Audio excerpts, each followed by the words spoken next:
Anak-anak, sebelum pelajaran mulai, kita berdoa terlebih dahulu ya.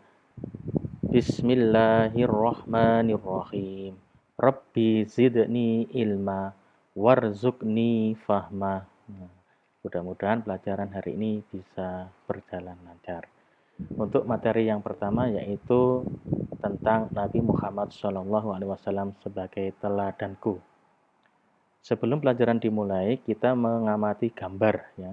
Gambar pertama yaitu ada anak yang bermain tali, lompat tali ya. Terus ada yang mengamati, ada anak laki-laki yang mengamati melihat anak bermain tali. Dan yang kedua gambar bel masuk sekolah. Ketika bel masuk sekolah ada anak laki-laki menemukan uang. Setelah itu, gambar ketiga, uang tersebut diserahkan kepada ibu guru. Dan gambar yang keempat, ibu guru mengumumkan uang yang ditemukan anak tersebut.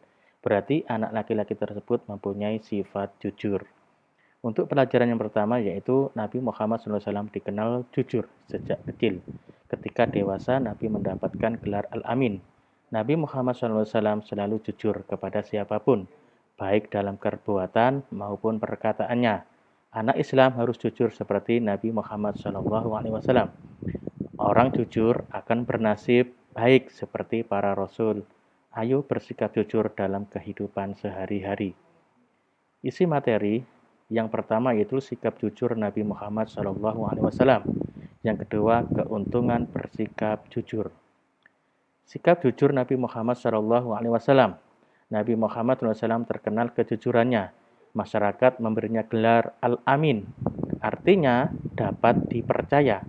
Ketika dewasa, Nabi Muhammad SAW mulai berdagang. Beliau menjualkan dagangan Khadijah. Nabi Muhammad SAW berdagang dengan jujur. Banyak pembeli berdatangan kepada Nabi Muhammad SAW untuk membeli dagangan yang di bawahnya. Pada usia 40 tahun, Nabi Muhammad SAW diangkat menjadi Rasul. Nabi Muhammad SAW menerima wahyu pertama di Gua Hira. Pada malam tanggal 17 Ramadan, malam tersebut dikenal dengan malam Nuzulul Quran, yakni turunnya wahyu Al-Quran. Setelah menjadi Rasul, Nabi Muhammad SAW berdakwah, mengajak masyarakat Mekah untuk menyembah Allah dan meninggalkan sifat-sifat yang tercela. Masyarakat Mekah ada yang mengikuti ajaran beliau, ada juga yang membangkang dan menentangnya. Meskipun ditentang, Nabi Muhammad SAW tidak putus asa. Beliau terus-menerus berdakwah hingga akhir hayatnya. Kejujuran Nabi Muhammad SAW membuat masyarakat percaya mengikuti ajaran Islam yang di bawahnya. Nah, sekarang kita membahas tentang keuntungan bersikap jujur. Salah satu keuntungannya, yang pertama yaitu orang jujur hidupnya mujur. Mujur berarti selalu beruntung. Orang jujur tidak mau berbohong, kebohongan mengakibatkan dosa. Yang kedua, peliharalah sikap jujur di dalam dirimu. Biasakan sikap jujur itu dalam kehidupan sehari-harimu, baik di rumah maupun di sekolah.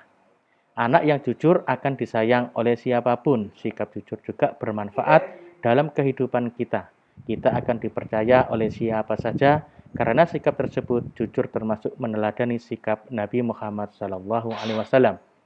Memiliki sifat jujur. Jujur adalah lurus hati, tidak berbohong. Jujur juga berarti berkata apa adanya atau teguh pendiriannya. Jujur merupakan perbuatan terpuji. Sifat jujur harus diterapkan dalam kehidupan sehari-hari. Mengapa kita harus bersikap jujur? Sifat jujur banyak manfaatnya, antara lain. Yang pertama, dipercaya oleh orang lain. Yang kedua, mendapat pahala dari Allah. Yang ketiga, memberi kemanfaatan bagi sesama. Yang keempat, dilindungi Allah dari segala kejahatan. Dan yang terakhir, mendapatkan balasan surga dari Allah. Contoh perilaku jujur yang antara lain, mengembalikan sisa belanja yang diberikan ibu. Kedua, tidak menyontek saat ulangan. Ketiga, berkata sesuai dengan kebenaran, tidak mengada-ada. 4. Meminta maaf jika melakukan kesalahan. 5. Tidak berkata bohong. Nah, ini adalah contoh soal yang harus kalian kerjakan sesuai dengan di kolom. Kalau jawabannya benar harus dicentang, ya.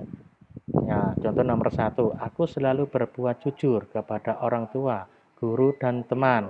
Yang dicentang iya atau tidak, ya berarti jawabannya adalah ya, dan seterusnya. Nah, mulai sekarang kamu harus bersikap jujur kepada orang tua, kepada guru, kepada teman, dan kepada semua orang, dimanapun kamu berada. Harus jujur, di rumah, di sekolah, juga ketika bermain dengan teman. Nah, sekarang coba kita sama-sama, mari kita ucapkan bersama-sama, yaitu menirukan Bapak Guru ya. Mari berbuat dan berkata jujur. Alhamdulillah pelajaran telah selesai. Mudah-mudahan mendapat berkah. Mudah-mudahan pelajaran ini mendapatkan berdapat barokah dari Allah Subhanahu wa taala. Akhirul salam. Wassalamualaikum warahmatullahi wabarakatuh.